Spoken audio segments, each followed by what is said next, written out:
I'm going to read a story called Taking Flight, which is about the Wright brothers.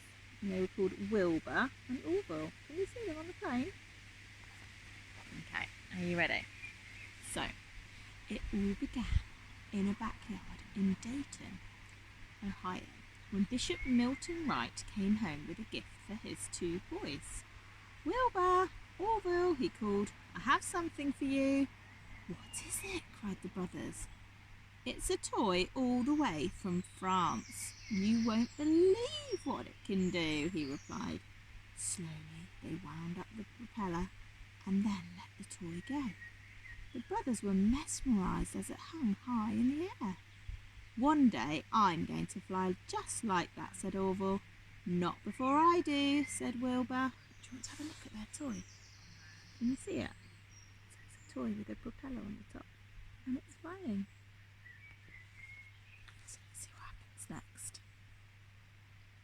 Some years later, Wilbur and Orville were hard at work. This was no surprise. The brothers were always hard at work. They had built paper folding machines, they had built printing presses, and they built the best bicycles in Dayton. But their latest project was by far the biggest. The Wright brothers wanted to build a machine that could fly, just as they had always dreamed. But where do we start? Said Orville. Can you see their plans there for their plane? Can you have a look?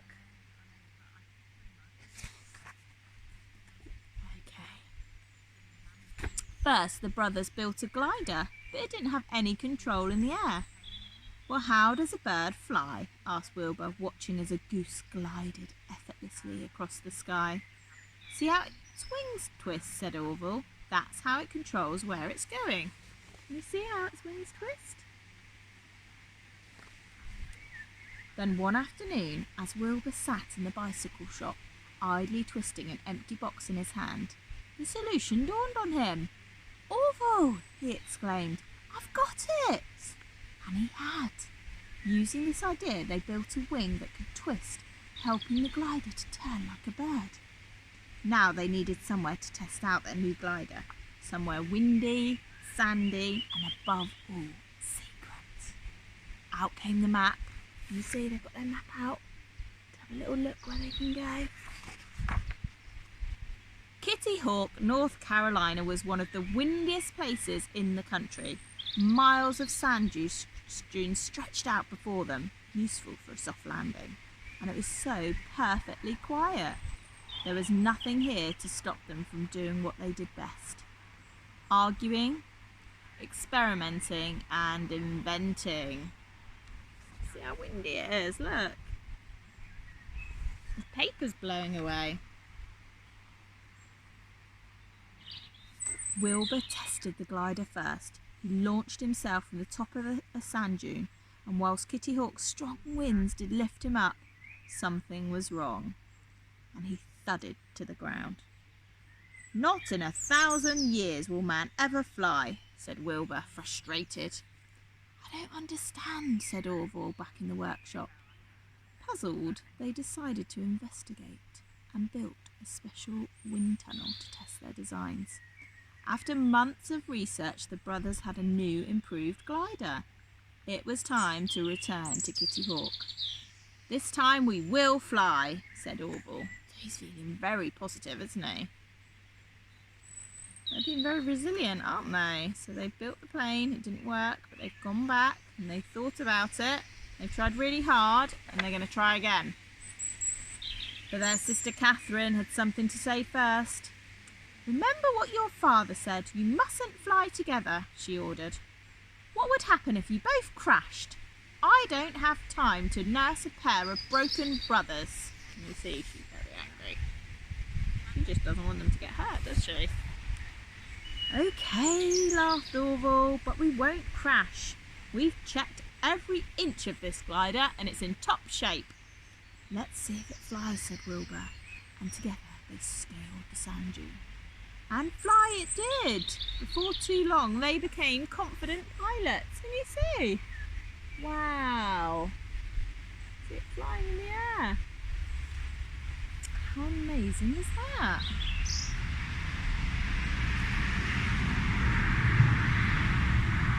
Well, we can glide like a bird, said Wilbur later, but now we need to power this thing. We need an engine, said Wilbur. But no engine was light enough or powerful enough. And we need propellers, said Orville, but nothing fitted their flyer. I guess we'll just have to build them ourselves, said Orville, but we might need some help. Luckily, they knew just the man. Charlie Taylor, their most trusted bicycle mechanic. Not long after, the brothers, with Charlie's expert help, had built a flying machine that could take off and land under its own power. They set off for Kitty Hawk once again, where they found the curious Coast Guard waiting for them. Will it really be able to fly? They asked as they eyed up the strange contraption. There's one way to find out, said Orville. A freezing wind blew. And Orville flew straight into it. Can you see? Everyone gasped as he soared overhead. The men below had witnessed the first brief journey of a Wright flying machine. One even managed to photograph the event. You see he's taking a photo. The brothers flew again and again, taking turns to test their machine. That time you were up 59 seconds, called Orville. You flew 852 feet. That was just the beginning, shouted Wilbur. And it was. But the Wright brothers had competition. Aviators, as people who fly planes, all around the world were chasing the same dream. The race was on. While others made flight attempts in front of huge crowds, the Wright brothers worked in secret to perfect their machine. And almost no one saw them fly for another 2 years. So when news began to spread about their flights, few people could believe it. Liars, said the newspapers in America. Bluffers, said the doubters in Europe. Why don't you show them what you can do? Charlie asked. Our flyer is as good as anybody's, but no one believes that you can fly it until you prove it. But the brothers stayed patient. They were waiting for just the right moment to reveal their machine. You see the newspaper there. Flyers or liars. So they've been resilient, they've been patient, haven't they? Finally, in 1908, they were ready. No more secrecy, said Orville. No more doubters. It's time to fly in front of the world. How brave! You're going to fly in front of everyone. The brothers had a plan. Wilbur set sail for France, where the intrigued crowds, so they're intrigued, they're thinking, I wonder if they can fly, in Europe awaited him, while Orville travelled with Charlie and Catherine to Fort Myer to show off their machine to the military. Can you carry a passenger? The officials asked Orville, and Lieutenant Thomas E. Selfridge stepped forward. Well, it's now or never, thought Orville as the two men prepared to fly. 9 years of hard work, and now they'll see. Orville took off, and the astonished crowd watched him soar higher and higher. But something was wrong. Uh-oh. Can you see them in the plane? She looks a bit worried. I think that might be their sister, Catherine. She looks very worried, doesn't she? A propeller snapped. The flyer spiraled out of control, and the two men plummeted to earth, smashing onto the ground. Orville was terribly hurt. Poor Lieutenant Selfridge did not survive the crash. I always feared this would happen, said Catherine, rushing to her brother's side. Oh no, how sad. But nothing could keep Orville down. Catherine soon had him back on his feet, and before long they were on their way to see Wilbur in France. Don't think I've sat here waiting idly, Orv, said Wilbur. In fact, Wilbur had been very busy indeed. While Orville recovered, Wilbur had continued to fly and had broken many records. You see now, the aeroplane. No one had seen a machine fly with such control. Cutting through the air in figures of 8, he twisted and turned, delighting the crowd. Wilbur Wright and his great white bird, the beautiful mechanical bird, the people proclaimed. The brothers were back in the news. But now it was for all the right reasons. Their fame soon spread around the world. And so, putting disaster behind them, Orville and Wilbur watched their childhood dreams finally take flight. And these two humble brothers from Dayton became the heroes of the sky. You can see that's them when they first got that toy from their dad. And then look, can you see? Do you know what that big statue's called?